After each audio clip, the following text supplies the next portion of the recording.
Our next speaker is Mark Riedel, and Mark, it works for the DNR, and he's been actually involved in a special project up in Dodge County that I think we can get him to talk about, and if he doesn't, please ask that question again.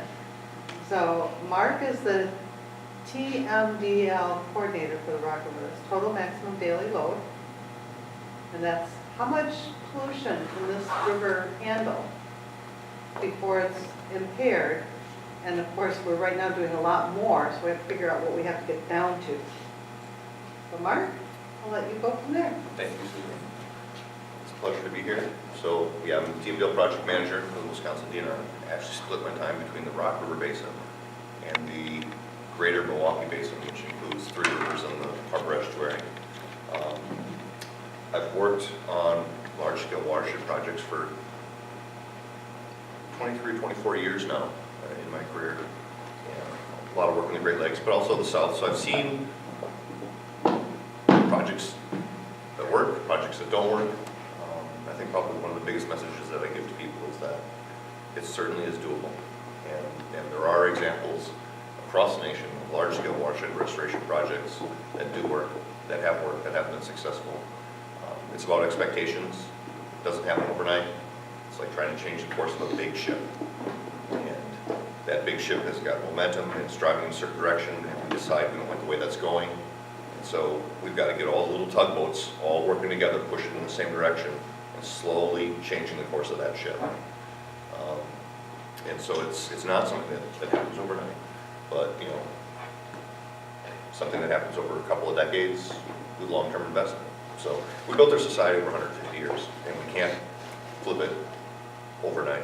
If we tried to do that, there'd be too many impacts, but it certainly is doable. So Rock River Recovery, water quality restoration plan. I'm going to give a little bit of background of the Clean Water Act, and the Rock River Recovery is actually the implementation of the Clean Water Act in the Rock River Basin. So it's a federal law. I would back up just a little bit and say we also have the public trust doctrine in the state of Wisconsin, which is very strong, and it's part of the reason we have such a legacy of natural resources and conservation. A lot of states don't have a public trust doctrine like we have. The public trust doctrine provides that we will care for our resources into the future, not just water, but also land for our future generations. And so it's kind of a broad, high-level doctrine, but it's part of the reason we have so many publicly available spaces. Again, the Clean Water Act is federal, and the Department of Natural Resources is the partner with EPA, so we're the state-federal partnership. So we have local authority to implement the Clean Water Act on our behalf. So I work for the people in this room, people in the state of Wisconsin, and so we get to make our decisions locally. States that do not implement the Clean Water Act appropriately have that authority taken away, and then the EPA comes in and makes those decisions at a federal level and tells the states what to do, and that's not a good position to be in. I've been in those states, I've been in those lawsuits. We're actually doing a pretty good job here in Wisconsin compared to some of the other states. One of the things the Clean Water Act requires us to do is to identify our impaired waters. So we have to set water quality standards. What are our expectations for our streams and rivers and lakes? What are the designated uses that we want? And this is really important. The Clean Water Act is about designated uses. It's not about a numeric criteria. It's about the designated use. What do we want that water to provide us? And so these are things like fishable. Is it warm water fisheries, cool water fisheries, and cold water fisheries? Those have a lot of different numeric criteria. But this tells us about the fish community and everything else that goes in to support that community. Swimmable, so full body contact. Aquatic ecology, so the bugs and everything else. Otters, mammals, everything else that relies on that. Dragonflies, larvae. Many critters depend on water at various phases in their life. And so these are the types of designated uses that we're looking at. The way we do that with the Clean Water Act is we have to develop something called the total maximum daily load, or a TMDL. And that is essentially a prescription. We have to look at the water, these impaired waters, and say, we're not where we want to be. The situation that we're in today is not good. We've gone to the doctor, our cholesterol is too high, we're overweight. We're not happy. We need to be healthy. So the TMDL is the prescription. If we follow that prescription, It's our roadmap to the future, and the future is restoring the designated uses of our impaired waters. There's different paths to get there. It doesn't tell us the path to take, but it tells us the end point. And so as a society, and here in the state of Wisconsin, we get to choose the path, and that's what we do. And that's what proper recovery is. It's choosing the path as a society, how we're going to get to the end point. So the TMDL is the amount of pollutant the water body can handle and meet those water quality standards. So the water can take in a certain amount of pollution, or what we call a simulative capacity, and that's an important term in the legal standpoint. And still provide these water quality standards. The pollutants come from two sources, generally speaking. But we have the load allocation, which is non-point, and I'll describe this in a minute, and then the point sources, which we call a waste load allocation. And so when those are combined with the margin of safety, that gives us our total maximum daily load that we can put into a river or a lake, and that lake or river can still be healthy. Point sources, there's a number of different types of point sources, but these are the main ones that we address. The Clean Water Act provides direct regulatory authority to control point source discharges through a permit program. And so we have very strict authority from federal laws. Stormwater from big cities, so these are municipalities over 10,000 people. They have what's called an MS4 permit, Municipal Separate Storm Sewer System. There'll be a test, so make sure you write that down. CAFOs, which are confined animal feeding operations. And so these are large feeding operations where animals are confined into a building and fed. We often think of dairies, but we have a number of large chicken CAFOs, we have turkey CAFOs, we have a lot of swine CAFOs in Wisconsin, we have mink CAFOs. Anytime you have a large number of animals confined, and the key is that to be regulated, they have to exceed 1,000 animal units. There's also medium size, which is 500, and then there's small. But the ones that are most commonly talked about are the large ones, which are 1,000 animal units. And for milking cows, that's about 900. Wastewater treatment plants, both public and private. So when we flush our toilets, take a shower, or a hospital, if they treat their own water. And certainly industry. We have a lot of industrial dischargers. We've got almost 90 wastewater treatment facilities in the Rock River Basin, and we've got roughly 40 permitted industrial facilities that discharge water that they use, whether it's for heating, generating electricity, metal finishing. There's a variety of different sources of industry. These folks discharge directly into the river. A lot of our other industries actually send their water to a wastewater treatment plant. So these are all examples of point sources. Water comes out of a pipe, goes into a river, goes into a lake. There's a permit that sets the requirements. The non-point, obviously agricultural runoff, yucky situation.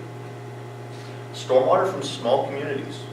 So communities that are under 10,000 people, as of every census, they're considered unregulated. And so the stormwater goes into the storm drain, goes into the river, and they do not have a permit. They do not have an MS4 permit, or stormwater permit. And then construction, especially in rural areas, rural communities, as we see growth and development, a lot of this gets treated or lumped in with non-point sources. So looking at the Rock River Basin, one of the things that's really apparent is the amount of agricultural land. The amount of agricultural land is roughly 68% in the Rock River Basin, so clearly we're concerned about non-point source. But when we actually look at the land in the Rock River Basin, over 80% of the land in the Rock River Basin is owned by farmers, because they own much of the wetlands, they own much of the remaining forest, they own much of the remaining grassland. So our farm community owns just over 80% of the land in the Rock River Basin. And we look at Madison and we look at the municipalities, and it doesn't seem like that's possible. Those are the numbers. So when we do the Tmdl analysis, we have to look across the entire watershed. We have to break things down by point sources and non-point sources. And what I'm showing here are the results for phosphorus. And we have to come up with that prescription, remember? I talked about the prescription. We have where we are and where we need to go to meet our water quality standards and to hopefully restore designated uses. But the Clean Water Act, when the Clean Water Act was written in the 70s, our legislators and the scientists actually did a pretty good job, but they bit off a lot more than they realized.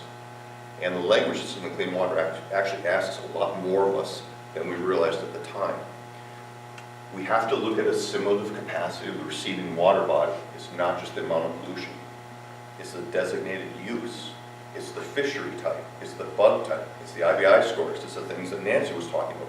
Those are the things that have to be restored, not just median number. And so when we look at a water body, we know things vary over time. We know climate varies over time. We have wet years, we have dry years, we have cool years, we have warm years. We have a lot of snow, sometimes we have little snow, and that affects the water quality. So when we look at water quality and when we develop a TMDL, Clean Water Act says, hey, you know what? You can't just do a snapshot in time. You can't just look here, you can't just look there. You have to make sure that you represent the entire span of the record. And so when we do a Tmdl analysis, we actually have to do an analysis of the climate and the flow of water quality, and we have to make sure that that analysis period covers the entire range of conditions. So in the Rock River Basin, we used a 10-year period and covered the entire range of conditions that we observe in the basin. We have to look at it annually, but we also have to look at it seasonally, because assimilative capacity is about the ability of a critter or a fish to live in the water at any given day, at any given time, at any given location. And so if we're talking about living in a stream in July, August, September, when flows are low, temperatures are high, there's going to be oxygen stress, we don't have a lot of water to dilute pollution, we have very low assimilative capacity in the late summer. In the spring, when we have spring runoff, we have a very high assimilative capacity. That's when we tend to generate large runoff events from agricultural land.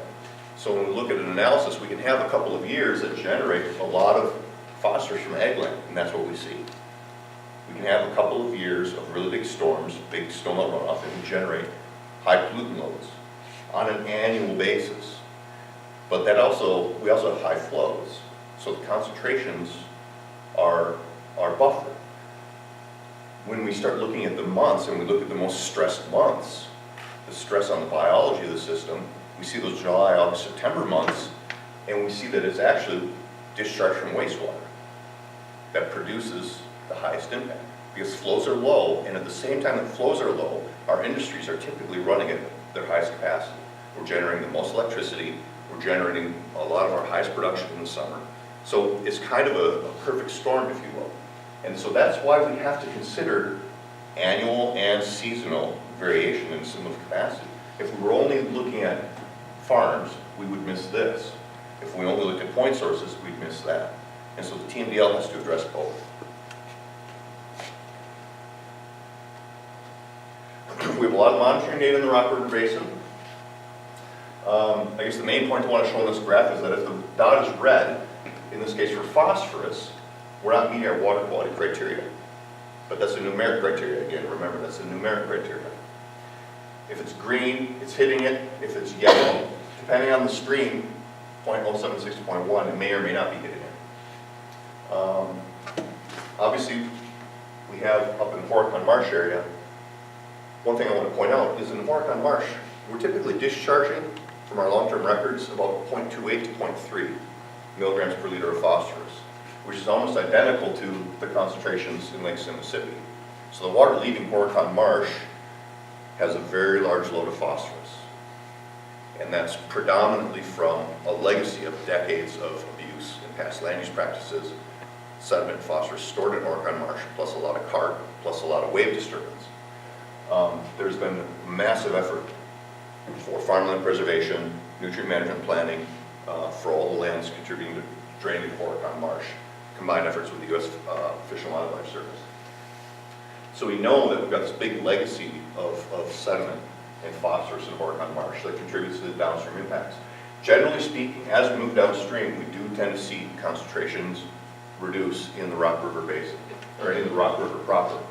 And that a lot of that can be attributed to dilution. This is just an example of monitoring data. We can't see the numbers in this, unfortunately. But these are the types of long-term monitoring data. Some of these data are gathered by DNR, but as Nancy was saying, we don't have a big budget as an agency, so we rely very strongly on our system monitors. A huge amount of the data that our system monitors collect goes into our database, The data are collected according to standards, so they go into our database, and they're publicly available. And this is a huge asset. And it helps us tease these things apart. It helps us figure out what's going on. So what's the long-term trend?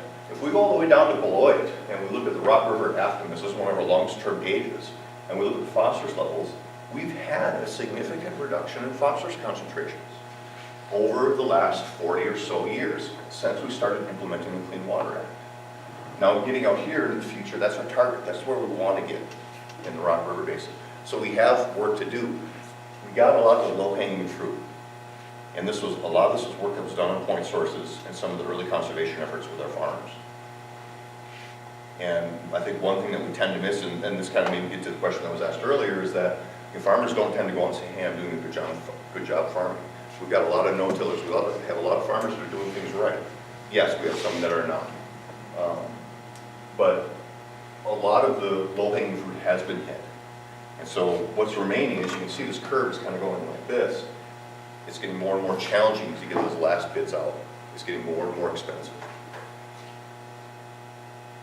I think the take-home message here is that we're definitely making progress. And that's something that's important for us to remember. Wastewater, since the TMDL was passed, we've actually completed we've gone through the entire Rock River Basin, and we've written over 2/3 of the permits, pulling in new permit limits to incorporate TMDL limits, and we're now writing the rest of those. We're working with our MS4 and our stormwater communities for them to get their permits. And I think probably most importantly is the agriculture. Nancy touched on this. 5 years ago, this map would not have existed, period, at all. Before the TMDL and then with the Adaptive Management of Water Quality Training, we think about the Rock River Basin, 3,700 square miles. You know, how can we ever address something like this? And it's the old adage, one bite at a time. We try and think about the entire Rock River Basin. It's too much, it's too daunting. We can't do it. But we're going to get, we drove a big semi into a narrow alley, and we're going to get out of it the same way, slowly, one bite at a time, one puzzle piece at a time. And so when we look at the Rock River Basin, just over the last couple of years, we now have a number of farmer-led efforts. Many are in partnership with wastewater treatment plants, where farmers are going out and being leaders and making significant reductions. I saw the reported numbers for the Yahara Prize Farm, for what they've saved this last year in phosphorus reductions. It's huge. They're now expanding to the entire Yahara Basin. Economwalk is already putting projects on the ground. Walworth County, their conservationists is doing a lot of work. Dodge County, this is a 9-point task force. Farmers that are working to develop a farmer-led group, pushing pretty hard. So it's really promising. And everybody's stepping up to the plate and doing their job. The important thing is, and as you were saying, the economic development, getting people together and not throwing sticks and stones at each other, because all we end up with is a bunch of black eyes. We need to start building up our future. And the only way we're going to get there is together. Clean Water Act is a tool that we can use to do that. And as we do this, as the communities work together, we have to maintain what we call reasonable assurance. That's what lets us decide how we're going to do it, rather than having the federal government tell us to do it. And so we can have the flexibility to work with our cities, we can have the flexibility to work with our communities to implement the Clean Water Act in a way that works for us here. And it is about designated uses. We talk a lot about the phosphorus criteria, but at the end of the day, we have to restore designated uses. And in farmland, it's about building soil tillage and soil productivity. And that's something that we go on a regular basis. We do a lot of work with our farmers. And especially with the farmers, this is probably one of the things that we're most guilty of. So we treat every farmer the same, we treat every farmer the same, and they're all incredibly different. We have cash grain, we have large dairy, we have small dairy, we have vegetable farmers.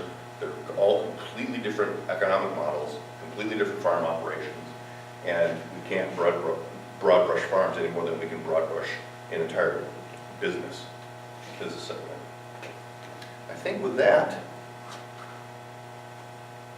that's all I have for you. So, if there's any questions, I'd be happy to take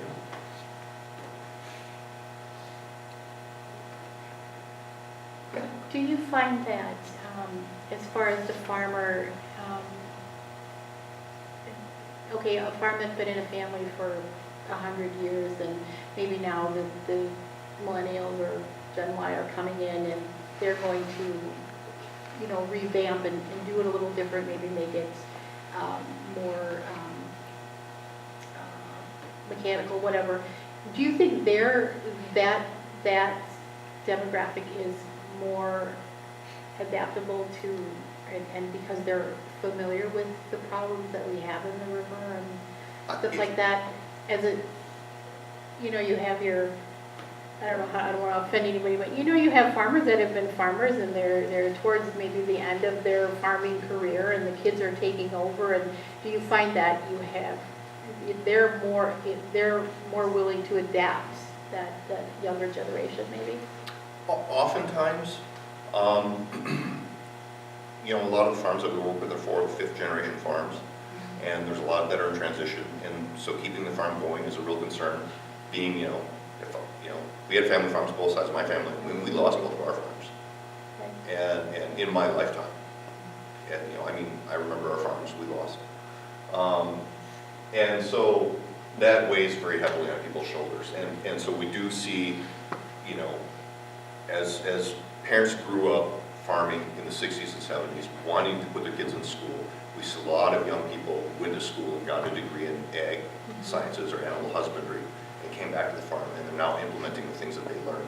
Because before, it was just passed down. I farmed the way Dad farmed, I farmed the way Grandpa farmed. You know, probably the biggest thing is, I don't know how much time I have here, I don't want to, probably the biggest thing, and I'll just summarize it in one graph, is... I mean, the phosphorus, is that what you call it, seems to be the biggest pollutant in that, is typically runoff, from runoff. Yeah, phosphorus and sediment. Should the focus be education to that group? Well, education only goes so far. What we call the expert model of going out and telling farmers how to do things generally does not work. Because we tend to not, there's so much variability in farming.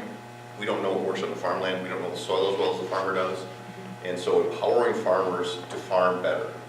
And probably the biggest issue that we have, that we've completely missed as a society, is that we don't appreciate how big of a business farms are. I mean, a lot of farmers I'm working with, I mean, they're running balance sheets in the millions of dollars every year.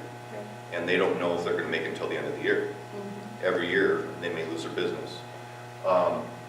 At the large scale, we have to address this. What we've done in the past, where we go around and throw money at farmers, we're putting Band-Aids on arterial bleeds. We're treating symptoms. And that's what we've done for 30 years. We've wasted billions of dollars treating symptoms and telling farmers to do things that don't work. And that's why the practices fail, because they don't work.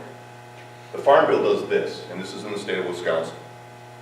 We've got $7 billion in the Farm Bill, encouraging farmers to farm conventionally and going against conservation practices. And for every 7, we only have $1 going towards practices. Okay? And so until we understand this scale, you know, we are never going to be able to throw enough money at farmers. And so we have to address the supply side, because the supply side is the underlying cause. And so what we're doing when we work with farmers, we're doing farmer-led initiatives, going out doing farmer-led groups, working with ag retailers, is we're saying, how can we change things on this side for the farmers so that it does better for their bottom line? So it empowers them. It empowers the farmers to make better decisions, more informed decisions, so they can use better practices. When we tell farmers to put grass waterways here, put buffers there, do this or that, you know, we have a number, for example, a number of regulations both at the federal and state level that directly contradict.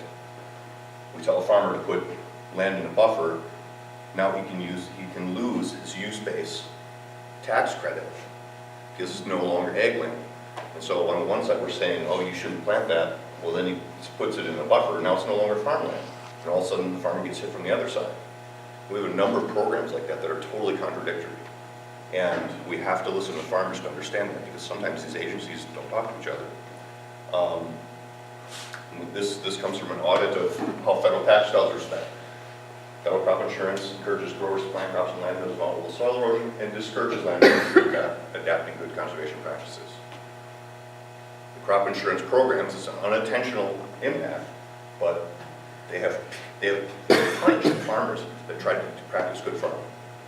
And so one of the things that we're doing with some of our, with the Horicon Farm Group is actually negotiating with FS and some of the other farm insurance providers to give reduced farm insurance rates to farmers that are doing good practices. And it's a significant cost savings. I'm sure the last thing the farmer wants to hear is, you need to spend this much money to do this, to get you, to help with the runoff and. Yeah. Well, and that, I mean, that's probably one of the most insulting things that we do, is that we go to a farmer and say, I'm going to give you money to be a good farmer, which is incredibly insulting, because most farmers really do care about the land. So they're just stuck in a very difficult situation. So one of the things that's happening is more of an interest in looking at farmer-led groups that can help look at their own their area and try to figure out how to meet this. And some of it's becoming more of a, they're becoming more aware that this is really a major problem. That there was a lot of 10, 15 years ago when I would talk to farmers, they didn't see it as being an issue. Now they recognize it. So Mark's working in Dodge County with looking at a potential farmer-led group. Nancy's working with a farmer-led group in the Ohio River, the Madison Lakes. There's a new grant that I just got an email about today for the Sugar River, which is south and west of Madison. So I think that that's a way that we're going to find farmers working together to try to figure out how they can lower the phosphorus, lower the sediment, keep water on their property, and keep that valuable resources there. So thank you, Mark. I appreciate your program. I don't think when I have to do this, when you can't come, I'm going to be doing anywhere near the good job you did.